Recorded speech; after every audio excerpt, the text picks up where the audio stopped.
Boom! Hello! ఎలా ఉన్నారంతా?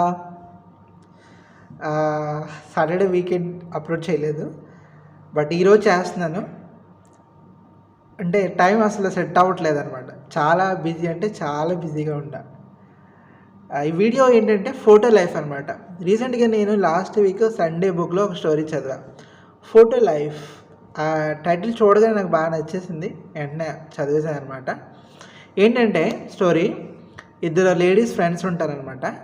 ఒక lady తన ఫ్రెండ్ ఎప్పుడు స్టేటస్‌లు చూసి అబ్బా! వాళ్ళెంత బాగా ఉన్నారు. వాళ్ళ వాళ్ళ ఆయనతో ఎంత బాగా ఉంటుంది. పిల్లలతో ఎంత బాగా ఉంటుంది. వాళ్ళ అత్తమామలతో కూడా చాలా బాగా ఉంటుంది అని ఎప్పుడు ఊహించుకుంటూ ఉంటుందన్నమాట. మనం కూడా అట్లా ఉంటే బాగుంటుంది కదా! సో, ఒకసారి ఎళ్లి చూద్దాము, తనని కలుద్దాము అంటే వాళ్ళు ఎప్పుడు చిన్నప్పుడు ఎప్పుడు చదువుకున్న ఫ్రెండ్స్ అనమాట. అయితే ఒకరోజు వాళ్ళ ఇంటికెళ్తుంది ఈ ఫ్రెండ్. అక్కడికెళ్ళిన తర్వాత సీన్ వేరేగా ఉంటదనమాట. వాళ్ళ ఆయన, తను సరిగ్గా మాట్లాడుకోరనమాట. అలాగే పిల్లల్ని కూడా ఎప్పుడు కొడుతూనో, తిడుతూనో ఉంటారనమాట.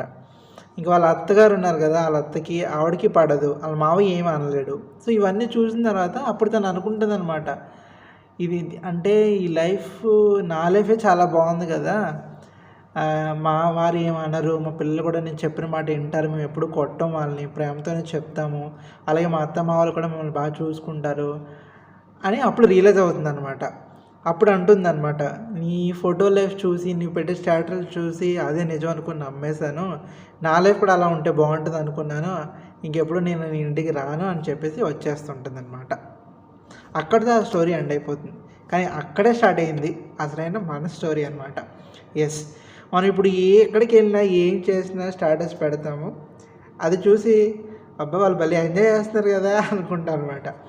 అట్ ద సేమ్ టైమ్ మీరు కూడా అట్లాగే అనుకుంటారు. మీరు పెట్టే వీడియోస్ ప్రతి కూడా హ్యాపీ మూమెంట్స్‌లో ఉన్నప్పుడు, ఆనందంగా ఉన్నప్పుడు పెట్టే వీడియోలు చూసి అబ్బా! ఈ శ్రీను గాడు ఎంత బాగా ఎంజాయ్ చేస్తున్నాడో అనుకుంటారు. కానీ మీరు చెప్తే నమ్మరు, last Friday, Saturday, Sunday almost everyday 1 వరకు ఉండేవాడిని ల్యాబ్‌లో. అంత వర్క్ ఉండిందనమాట. స్టిల్ మండే కూడా ఈరోజు కూడా ల్యాబ్‌లోకి రావాల్సి వచ్చింది. ఇంకా కొద్దిగా శాంపుల్ ఉంది. దాన్ని డ్రై చేయాలి, దాన్ని వెయ్యి చేయాలి, తర్వాత మళ్ళీ ఎక్స్పెరిమెంట్ చేయాలన్నమాట. సో, ఇన్ని ఉంటాయన్నమాట. అందుకే ఎప్పుడు కూడా మనం ఈ ఫొటోస్ చూసి కానీ, స్టేటస్‌లు చూసి కానీ అట్లా మనం ఉండాలి, అట్లా మనం ఎంజాయ్ చేయాలని మాత్రం ఎప్పుడూ అనుకోవద్దు. అందులో చెప్పేది అంటే కొంతమంది చూపిస్తారు.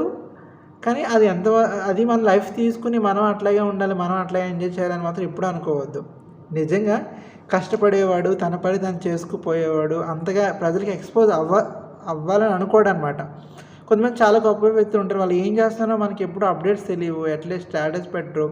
కానీ అంటే వాళ్ళు ఎక్కడైతే సమాజం కోసం ఆలోచిస్తారో వాళ్ళకి అదే ఎక్కువగా అనిపిస్తదనమాట. కానీ కొంతమంది చాలా చిన్న చిన్న ఆనందాలను కూడా ఫోన్‌లో చూపించుకుంటారనమాట. పాయింట్ ఏంటంటే స్టేటస్‌లు చూసి అదే లైఫ్ అని మాత్రం అనుకోవద్దు. మీ లైఫ్ మీకుంటుంది.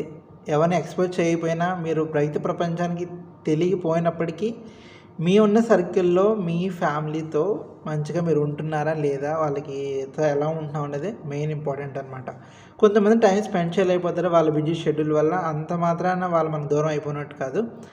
ఓకేనా? మీరు ఏదో ఒక ఎయిమ్ పెట్టుకుని ఏం చేయాలనుకుంటున్నారో దాని వైపు వెళ్ళిపోవాలి తప్ప, అంటే ఇవన్నీ చూసి అదే లైఫ్ అని మాత్రం అస్సలు అనుకోవద్దనమాట.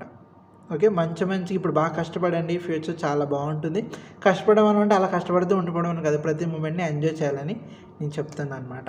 ఓకేనా? ఇది చిన్న స్మాల్ వీడియో అనమాట. ఇది మన ఫోటో లైఫ్. ఈ వీడియో లైఫ్‌ను అన్నీ చూసేసి మన లైఫ్‌ని, మీ లైఫ్‌ని ఎప్పుడు కంపేర్ చేసుకోవద్దు. Be happy, enjoy. అంటే ఎంతవరకు మీరు కష్టపడగలరో అంతవరకు కష్టపడండి. అంతకంటే ఎవరు చెప్పేది ఏమీ లేదనమాట. మనకు కనిపిస్తున్నాం, మనం చేసే వర్క్ అందరికి కనిపించడం లేదు, అందరూ మనం పొగడాలని లేదు. మనం ఏంటో మనకు తెలిస్తే చాలు. ఓకేనా? ఇదే మన ఈటీఎంఎస్ 4.0లో మీకు ఇచ్చే నా message on eve of Christmas. I wish you very happy Christmas to all of you. Bye.